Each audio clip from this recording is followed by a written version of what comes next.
Warrior, something has been going through my head the entire day. Here I am, living and working in New York City, and these names of these girls and young women just keep going through my head. Madeline Soto, Jocelyn Nungary, Laken Riley, 14-year-old Native American Emily Pike. These girls are all just gone. And I think you know what I mean by gone. I am skirting around some algorithms here. The list goes on and on and on. And many girls and young women, you will never hear their names. How about boys? They are, it is escalating. You know, it's funny, I did a video the other day and I was talking about the bro culture, incels, this new Netflix 4-part series, adolescence. And I got a lot of pushback from men. And I was simply stating adolescence. Look at it. It's a very important piece. It's kind of dark. Not kind of dark, it is dark. About a 13-year-old boy. It's a British series. But it hits the nail on the head about our children, our teens using the secret emoji codes, what they really mean, what they do to the mind, how kids are using them that parents are unaware of. And I'm so surprised because I was simply putting out facts. And then I talked about incel a little bit. And I also talked about the bro culture and how it used to mean, it was a very simple little video, you know, getting together and partying and having a few beers and, you know, smoking cigars. And it has evolved also, expanding upon its own meaning, to really become very toxic, a very male, toxicity, I don't even know what to call it, that just hates girls and women.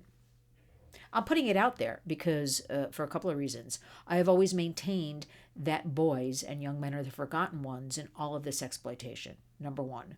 Number two, our boys are suffering. Our boys are suffering in silence because we are not talking to them and we are not giving them enough attention about all of these sexual issues. For instance, sextortion. It is affecting teen boys in particular. And they are taking drastic measures because they are too embarrassed to come forward to a trusted adult, a parent, an older sibling about any of these issues. We have to get over all of that. And number three, when we talk about, you know, I want to, with the Warriors, plug the holes with all of this exploitation. What's missing? It's talking about the boys and young men in all of this. And now it's starting to come forth. So I'm very happy. Happy is not the right word really, but I'm feeling good that at least it's becoming part of the radar a little bit, right? A reminder that boys are the fastest growing demo in the United States for human trafficking victims. Let that one sink in. But I thought we are inundated. Mind you, I work around all of this exploitation, but surely on your own, because it pops up all day long, whether it's on a phone, a headline, online on a headline, on your television, streaming, all of this exploitation. And I'm so afraid that society has become habituated, it's become normalized, and it's just another story, it's just another hard fact, it's just another ugly fact, and we're just numb to it. Well, I'm here to say you must be a warrior. You cannot be numb to any of this. We have to talk about these issues 24/7, 365. I really mean that. And I mean in your own home and community, if that's all you can do, that is good enough. Because we cannot allow predators, remember, wherever the kids are, so are the predators, to rule over our children. We cannot allow them to make money off the backs of our children. Our children, and all of us, are simply dollar signs to big tech. We cannot allow our kids, our future adults, our future American leaders to be weak. We need to engage, educate, and empower. And you know what? This video may not be sexy, and it may not be, I'm calling people names, and I'm using this kind of slang language, and I'm just sprouting things out of my mouth. But as we travel down the path of this work, and I see the intensity and the destruction of American children, I can't help but think, how did we allow this to happen? I urge you to go back and look at, I just posted an interview with Dr. and Ambassador Jerry Camerata, who has a very storied career about family and how we need to right now. He'll get us back on track. He has a brand new book out. And I want you all to look at that interview and listen to us talking, because the solutions are within our grasp. But that means each and every one of us have to do something, have to do our part. Because how, especially since around, I would say 1980, how things have devolved. But his newest book, The American Family, it's in crisis. But we got to bring it back. We got to have, a conference on families, a conference within our own homes, which is very similar to what I talk about a lot, a digital partnership, a family partnership, asking the kids. Let them tell us what's going on, as opposed to we're telling them all the time what's happening. But I want to get back to, we cannot become numb. We cannot become, closing our eyes, closing the door, because I guarantee you none of the predators are. And none of the people that want to make money off of you, me, and all of the children out there. This is indeed an American crisis. It needs to be spoken about. We need to rally around each other. For instance, this is, beginning March 24th, Phone Free Schools Advocacy Week. We have plenty of things on our X account, our Facebook, including our Instagram as well. But you know what? It gets very few likes, hits, reposts, and that is something that you could easily talk to your child about, talk to your child's school. Maybe you're a grandparent. You could talk to your child about bringing this idea, this notion, to the child's school. Maybe you could talk to other parents.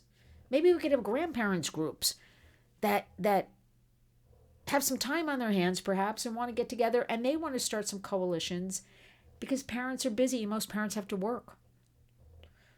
Mothers, fathers stay work, or we have single parent households. They have to work. They can't do all this. So the grandparents who may have some time, let's get going. Let's figure out, as I like to say at the Warriors, plugging in the holes. And let's fill those holes in 2025. It can be done. It does take a little elbow grease.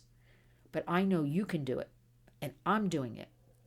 So I want all of us to really think about our Warriors hashtag, Community Creates Change. I want all of you to look for that book, an interview I just posted, Dr. Jerry Camerata, also an ambassador to the UN Safety Council. And you'll be interested because I picked his brain a little bit about the UN because I'm not happy with them and a lot of their stances and what they're doing these days. But he had a very logical explanation, and I stand my ground and he stands his ground. But here we are, the United States of America. All of this indeed is a global problem of exploitation, internet safety, this education about all, but we claim that we are the leaders, of the free world and we're the best, so let's prove it. A great start is the Board of Education, giving the power back to the states, the money's back to the states to do as they see fit, with the involvement, again, of parents and family members, not just leaving it up to federal government and who knows what unions to decide what's best for your child, your grandchild, your family member. I can't help, I'm going to swing back around as I was walking from meeting to meeting today in New York City. These girls keep going through my head. And we have to keep their memories alive. And if nothing else, we have to seek justice in their names. Lake and Riley Act was passed. President Trump signed that into law. I'll put things in the body of the video so you can read a couple of headlines or know more about Lake and Riley Act. But understand, in their names, we must protect our girls and women, our boys and men too. I'm very disturbed about all of this, as you should be. But you know what? This is America. And I sit before you and ask you to join me. Always share our information. LynnsWarriors.org. You can write to me, Lynn@LynnsWarriors.org. If you just share something I put on X or Facebook, that's good enough. If you send me a fact, something about your neighborhood, your state, That's good enough. That's a warrior's move, and that's what we need. We truly need to come together. Bipartisan, doesn't matter. That is the only way we are going to get on top of this. And that is what I'll be talking about nonstop in 2025. So I urge you to join me. Community does indeed create change. And each and every day when you wake up, go out and be a warrior.